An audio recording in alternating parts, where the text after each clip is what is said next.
गोकुळची निवडणूक, पण सगळ्यांच्या नजरा एका तालुक्याकडे, राधानगरी, जिथे पडणारा प्रत्येक ठराव ठरवू शकतो गोकुळच्या सत्तेचा पुढचा राजा. मग या तालुक्यात नेमकं कुणाचं वर्चस्व आहे? महायुती की सतेज पाटलांची समविचारी आघाडी? आणि पडद्यामागे कोणती समीकरणं बदलत आहेत? ए.वाय. पाटील यांचे ठराव ठरणार का गेम चेंजर? चला जाणून घेऊया. नमस्कार, मी नफिसा. आपण पाहत आहात लाईव्ह मराठी. कोल्हापूर जिल्हा सहकारी दूध उत्पादक संघ म्हणजेच गोकुळ केवळ दूध संघ नाही, तर कोल्हापूरच्या सहकार आणि राजकारणाचं केंद्रबिंदू. आणि या गोकुळच्या सत्तेची किल्ली अनेकाच्या मते ज्या तालुक्याकडे आहे तो म्हणजे राधानगरी. राधानगरी तालुक्याचं महत्व एवढं मोठं का? कारण या तालुक्यातील मतदान करणाऱ्या दूध संस्थांची संख्या मोठी आहे. 5439 पैकी 703 ठराव राधानगरी तालुक्यातून दाखल करण्यात आले आहेत. त्यामुळे संचालक निवडणुकीत इथला कल अनेकदा संपूर्ण गोकुळच्या निकालावर परिणाम करतो.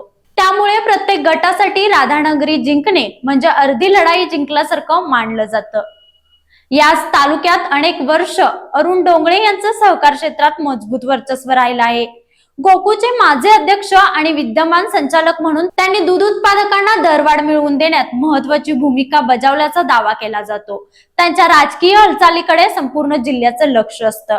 दुसरीकडे के.पी. पाटील आणि राधानगरीचे आमदार प्रकाश आंबिटकर यांच्या नेतृत्वाखाली महायुतीनेही या तालुक्यात मजबूत संघटन उभी केली आहे. यंदाच्या निवडणुकीत या गटाकडून मोठ्या प्रमाणात ठराव दाखल झाल्याने महायुतीने ताकद दाखवून दिली आहे. मात्र राधानगरीचं राजकारण इतकं सरळ नाही. इथे फक्त पक्ष नाहीत, तर दूधगंगा आणि भोगावती नदीकाठच्या भागातील स्थानिक समीकरण देखील उमेदवारी आणि मतदानावर प्रभाव टाकतात. कोणत्या भागाला संचालक पद मिळणार, कोणाचा प्रभाव वाढणार, यावर स्थानिक स्तरावर मोठी चुरस असते. आता दुसरी बाजू, काँग्रेसचे आमदार सतेज पाटील यांनी राजश्री शाहू शेतकरी समविचारी आघाडीच्या माध्यमातून गोकुळमध्ये स्वतःचं मजबूत नेटवर्क उभं केलं आहे. त्यांची रणनीती स्पष्ट आहे. गावोगावी दूध संस्थांची मोठ बांधून महायुतीला थेट आव्हान देण्याची. यासाठी दुसऱ्या फळीतील मातब्बर नेत्याचा पाठिंबा सतेज पाटलांना मिळताना दिसत आहे. राधानगरीत सतेज पाटील यांना काही स्थानिक दूध संस्थांचा पाठिंबा असल्याचं बोललं जातं.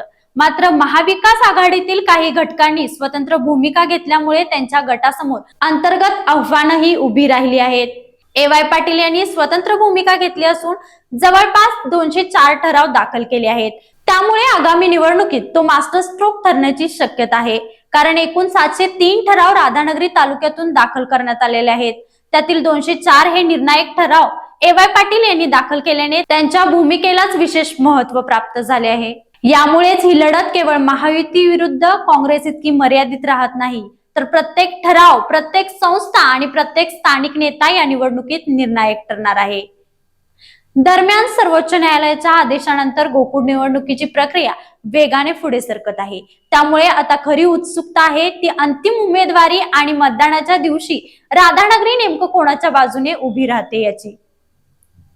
कारण राधानगरी जिंकणारा गट गोकुळच्या सत्तेच्या अधिक जवळ पोहोचेल अशी राजकीय वर्तुळात चर्चा आहे.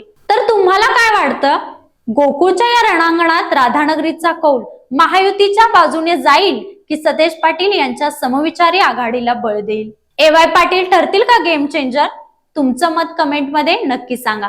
अशाच राजकीय आणि सहकार क्षेत्रातील सखोल विश्लेषणासाठी लाईव्ह मराठी चॅनलला सबस्क्राईब करा आणि व्हिडिओ शेअर करायला विसरू नका.